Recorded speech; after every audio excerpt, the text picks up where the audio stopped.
Hello good morning વિદ્યાર્થી મિત્રો। તો પ્રશ્ન નંબર 3 માં આજે આપણે દાખલા નંબર 10 અને 11 ની માહિતી મેળવવાની છે। તો દાખલા નંબર 10 જોતા ખબર પડે છે કે રઘુવીરની આખરની મૂડી ₹80,000 છે। શરૂઆત જેમાં ચાલુ વર્ષના ઉપાડના ₹12,500 તથા નફાના 17,800 ની અસર આપેલી છે। શરૂઆતની મૂડી પર વાર્ષિક 6% દરે કેટલું વ્યાજ થશે। એટલે જો દાખલામાં આપણને એક તો આખરની મૂડી આપેલી છે 80,000, ચાલુ વર્ષનો ઉપાડ આપેલો છે 12,500 અને નફાની માહિતી આપેલી છે 17,800 અને આપણને કીધું છે કે શરૂઆતની મૂડી પર વાર્ષિક 6%ના દરે કેટલું વ્યાજ થશે। એટલે શરૂઆતની મૂડી ઉપર કેટલું વ્યાજ થશે એ પૂછ્યું છે, પણ શરૂઆતની મૂડી આપણને દાખલામાં આપેલી રકમમાં આપેલી નથી। તો શરૂઆતમાં આપણે શરૂઆતની મૂડીની ગણતરી કરવી પડશે। આખરની મૂડી, ઉપાડ અને નફો એ ત્રણ માહિતી ઉપરથી આપણે પહેલાં શરૂઆતની મૂડી ગોતવી પડશે, પછી એના ઉપર આપણે 6% દરે વ્યાજ કેટલું થશે તેની ગણતરી કરશું। તો શરૂઆતની મૂડી ગણવા માટે શરૂઆતની મૂડીની ગણતરી કરવા માટે આપણે ગણતરી કરેલી છે કે જો આપણને દાખલામાં આખરની મૂડી આપેલી છે, ઉપાડ 12,500 આપેલો છે, પછી નફો આપેલો છે 17,800। તો શરૂઆતની મૂડી પર વ્યાજ આપણને પૂછ્યું છે, તો શરૂઆતની મૂડી પણ આપણને આપી નથી, શરૂઆતની મૂડી તો આપણને આપી નથી, તો આપણે શરૂઆતની મૂડી ગોતશું। તો આપણે આખરની મૂડી શરૂઆતની મૂડી હોય એમાં આપણે નફો પ્લસ થાય અને ઉપાડ હોય એટલે કે ધંધામાંથી ઉપાડ થાય એટલે ધંધાનો માલિક ધંધામાંથી એટલી રકમ લઈ જશે, એટલી રકમ ઓછી થશે। તો આપણે શરૂઆતની મૂડીમાંથી એટલી રકમ ઓછી થશે, તો શરૂઆતની મૂડીમાં નફો પ્લસ થશે અને ઉપાડ માઇનસ થશે, એટલે આપણને આખરની મૂડી મળશે। તો આપણને શરૂઆતની મૂડી નથી આપી, તો આપણે શરૂઆતની મૂડીને કરતા બનાવશું એટલે બરાબરની સામેની બાજુ નફો અને ઉપાડને લઈ જઈશું। હવે નફો બરાબરની સામેની બાજુ જશે એટલે પ્લસ છે એટલે એ માઇનસ થઈ જશે અને ઉપાડ માઇનસ છે એટલે એ પ્લસ થઈ જશે। એટલે આપણે સૂત્ર બનશે કે શરૂઆતની મૂડી બરાબર આખરની મૂડી વત્તા ઉપાડ માઇનસ નફો।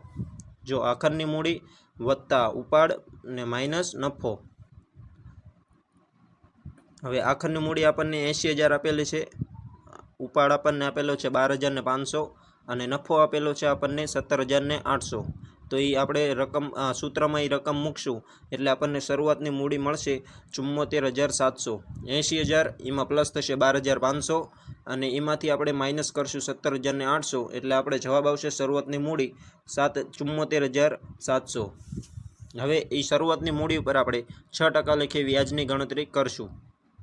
તો શરૂઆતની મૂડીની ગણતરી કરવા માટે આપણે પહેલાં તો એ શરૂઆતની મૂડી આપી નહોતી એટલે આપણે આખરની મૂડીમાંથી આપણે નફો બાદ કર્યો અને ઉપાડને આપણે એડ કર્યો। એટલે હવે શરૂઆતની મૂડીનું સૂત્ર આપણને મળી ગયું કે આખરની મૂડી વત્તા ઉપાડ માઇનસ નફો। એટલે હવે શરૂઆતની મૂડી આપણને મળી 74,700, તો એની ઉપર આપણે 6% લેખે વ્યાજ ગણવાનું। તો 74,700 ગુણ્યા 6/100 એટલે આપણને જવાબમાં આવશે 4,482। મૂડી પર વ્યાજ આપણને મળશે 4,482।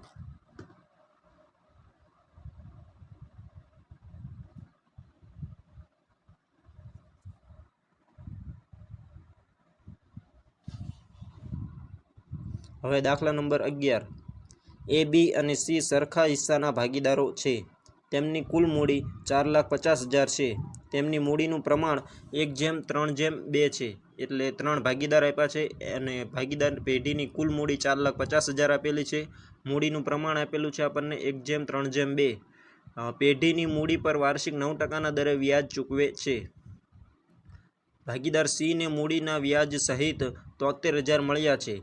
એટલે ભાગીદાર સી ને મૂડીના વ્યાજ સહિત કેટલા મળે, કુલ રકમ આપણને 73,500 આપેલી છે કે સી ને મળતી કુલ રકમ 73,500 છે। તો ભાગીદાર એ અને ભાગીદાર બી ને મૂડીના વ્યાજ સહિત કેટલા મળશે, એટલે સી ને કુલ રકમ 73,500 મળી, પણ હવે ભાગીદાર એ અને બી ને કેટલા મળશે, કુલ કેટલી રકમ મળશે તો તે આપણે ગોતવાનું છે। તો આપણને જો દાખલામાં જોતા ખબર પડે છે કે એક તો આપણને મૂડી આપેલી છે 4,50,000, પછી મૂડીનું પ્રમાણ આપેલું છે 1:3:2 અને પહેલી લીટીમાં જોતા ખબર પડે છે કે એ, બી અને સી સરખા હિસ્સાના ભાગીદારો છે। એટલે નફા નુકસાનનું પ્રમાણ પણ આપેલું છે 1:1:1।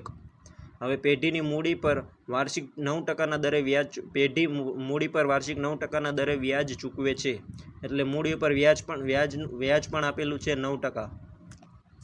એટલે મૂડી પર વ્યાજનો દર 9% આપેલો છે. એટલે આપણને દાખલો જોતા ખબર પડે કે એક તો મૂડી ઉપર વ્યાજ મળશે અને બીજું નફો મળશે. ભાગીદારને 2 રકમ મળશે. 2 રકમની ગણતરી આટલી રકમ ઉપરથી આપણે કરી શકીએ કે એક તો નફાની ગણતરી કરી શકીએ અને મૂડી પર વ્યાજની ગણતરી આપણે કરી શકીએ. તો ભાગીદાર C ને મૂડીના વ્યાજ સહિત 73,500 મળ્યા હોય તો A અને B ને કુલ કેટલી રકમ મળશે તેની ગણતરી કરવાની છે. તો દાખલામાં આપણે ગણતરી કરીને જોઈએ. તો જો એક તો નફા નુકસાનનું પ્રમાણ આપ્યું હતું A, B અને C નું 1:1:1 અને મૂડીનું પ્રમાણ આપ્યું હતું 1:3:2. હવે કુલ મૂડી આપણને દાખલામાં આપેલી છે 4,50,000 તો એ લખી નાખવાની જવાબમાં. પછી મૂડી પર વ્યાજ આપેલું છે 9%. મૂડી પર વ્યાજનો દર 9% આપેલો છે. C ને મળતી કુલ રકમ આપણને આપેલી છે. તો કુલ રકમ આપણે અગાઉ ચર્ચા કરી કે નફો અને મૂડી ઉપર વ્યાજ એ 2 રકમ આપણને રકમ ઉપરથી ખબર પડે છે કે કુલ એટલી રકમ મળે. એક તો નફો મળે અને મૂડી ઉપર વ્યાજ મળશે. તો એ કુલ રકમ C ને કેટલી મળે છે 73,500 રકમ એને મળે છે. તો હવે આપણે ગણતરી કરીને જોઈએ કે C ને મૂડીની વહેંચણી પહેલાં કરી દેવાની આપણે મૂડીના પ્રમાણમાં. તો મૂડી કુલ કેટલી આપી 4,50,000. તો 4,50,000 ગુણ્યા A માટે આપણે ગણતરી કરી 4,50,000 ગુણ્યા 1/6.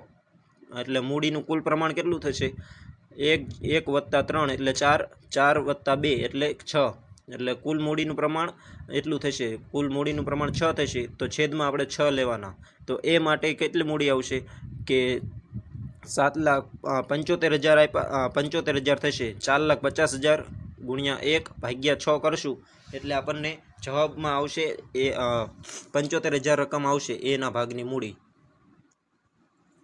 હવે એક પ્રમાણે એના ભાગની મૂડી આપણે 75,000 આવી તો C ના ભાગની મૂડી કેટલી આવશે 2 પ્રમાણે. તો 75,000 ગુણ્યા 2 કરશું એટલે 1,50,000 આપણને મળશે. તો 75,000ના ડબલ 1,50,000 C માં મૂકવાના. હવે એક પ્રમાણે ભાગીદારની મૂડી 75,000 હોય તો 3 પ્રમાણે બીની મૂડી કેટલી થશે તો 2,25,000. 75,000 ગુણ્યા 3 કરશું એટલે આપણને જવાબમાં મળી જશે. અને જો એમ ન આવડતું હોય તો સાદી ગણતરી પણ આપણે કરી શકીએ કે 3/6 એવી રીતે પણ કરી શકીએ. એટલે 4,50,000 બી માટે આપણે આવી રીતે ગણતરી કરી શકીએ કે 4,50,000 ગુણ્યા 3/6 એટલે આપણને મૂડી મળશે 2,25,000. હવે આપણે મૂડીની વહેંચણી કરી દીધી. A માટે આવશે 75,000, B માટે આવશે 2,25,000 અને C માટે આવશે 1,50,000. તો આપણે મૂડી ઉપર વ્યાજ અને નફાની ગણતરી કરવાની હતી. તો મૂડીની વહેંચણી કરી. હવે મૂડી ઉપર 9% લખે વ્યાજ કેટલું થશે તો 75,000ના 9% કરશું એટલે A માટે આવશે મૂડી ઉપર વ્યાજ 6,750. એવી જ રીતે B માટે 2,25,000ના 9% કરશું એટલે આપણને જવાબ મળશે 20,250. અને C માટે આપણે ગણતરી કરશું એટલે આપણને જવાબમાં આવશે 13,500. 1,50,000 ગુણ્યા 9% કરશું એટલે આપણને મળશે 13,500. એટલે આપણને મૂડી પર વ્યાજ તો મળી ગયું. હવે એક નફાની ગણતરી કરવાની બાકી છે. તો આપણને રકમમાં કીધું હતું કે C ને મળતી કુલ રકમ 73,500 છે. તો મૂડી ઉપર વ્યાજ તો આપણે ગણતરી કરી નાખી કે C ને કેટલો આવ્યો મૂડી પર વ્યાજ 13,500 રકમ આવી. હવે કુલ રકમ આપણને આપેલી છે તો આપણે શું કરવાનું કે એક તો બીજી મૂડી પર વ્યાજની નીચે નફો લખવાનું. વિગતમાં આપણે મૂડી પર વ્યાજની નીચે નફો લખવાનું 1:1:1 પ્રમાણે. નફા નુકસાનનું પ્રમાણ આપ્યું હોય એટલે. હવે ભાગીદાર C ને મળતી કુલ રકમ કેટલી છે 73,500. તો આપણે મૂડી પર વ્યાજની નીચે નફો લખીને ભાગીદારને મળતી કુલ રકમ એ લખવાનું. એટલે બીજી લીટી આપણે ખાલી છોડીને ત્રીજી લીટીમાં C ની માહિતી લખવાની 73,500. જેમ કે C ને મળતી કુલ રકમ આપણને દાખલામાં આપેલી છે. તો C ને મળતી કુલ રકમ 73,500 આપણને દાખલામાં આપેલી છે. તો એના આધારે આપણે અંદાજ લગાવી શકીએ કે નફાની રકમ કેટલી છે તો 60,000 જો આપણે ગોલ રાઉન્ડ કરીને દેખાડેલું છે કે સીને મળતો નફો કેટલો છે 60,000, જેમ કે 13,500 મૂડી પર વ્યાજ આપણે ગોતી શક્યા રકમમાં જેટલી માહિતી આપી હતી એના આધારે આપણે 13,500ની ગણતરી કરી મૂડી પર વ્યાજની. હવે ભાગીદારને મળતી કુલ રકમ આપીએ સીને 13,500, સીને 13,500 મળે કુલ, તો એક તો મૂડી પર વ્યાજ અને નફો એ બે રકમ જ મળશે. તો મૂડી પર વ્યાજ તો 13,500 મળ્યા અને કુલ રકમ 73,500 મળે છે. તો 73,500માંથી આપણે 13,500 બાદ કરશું એટલે આપણને નફો મળશે 60,000. તો એક પ્રમાણે સીને નફો 60,000 મળતો હોય તો એક પ્રમાણે બીને નફો પણ 60,000 જ મળશે અને એક પ્રમાણે એને નફો પણ 60,000 જ મળશે. જેમ કે નફા નુકસાનનું પ્રમાણ 1:1:1 છે, એટલે કે સરખું છે. એટલે હવે આપણે એ અને બીને મળતી કુલ રકમની ગણતરી કરી શકશું. જો મૂડી પર વ્યાજ એ માટે 6,750 આપેલું છે અને નફો આપેલો છે 60,000, તો આપણને ભાગીદારને એને મળતી કુલ રકમ આપણને મળશે કે 66,750. પછી બી માટે 20,250 વત્તા 60,000 એટલે આપણને મળશે 80,250. અને સીની ગણતરી તો આપણે કરી નાખી કે 13,500 આપણે ગણતરી કરીને લીધા અને 73,500 આપણને આપેલા હતા દાખલાની રકમમાં, તો આપણે જવાબમાં લીધા કે 60,000 આપણે એ 73,500માંથી 13,500 બાદ કરીને આપણે 60,000ની ગણતરી કરી હતી. એટલે સીના ભાગે કુલ રકમ 73,500, બીના ભાગે આવશે 80,250 અને એના ભાગે આવશે 66,750. જો તમને દાખલા નંબર 10 કે દાખલા નંબર 11માં કોઈ માહિતીની ખબર ન પડી હોય તો તમે મને કમેન્ટમાં જણાવી શકો છો.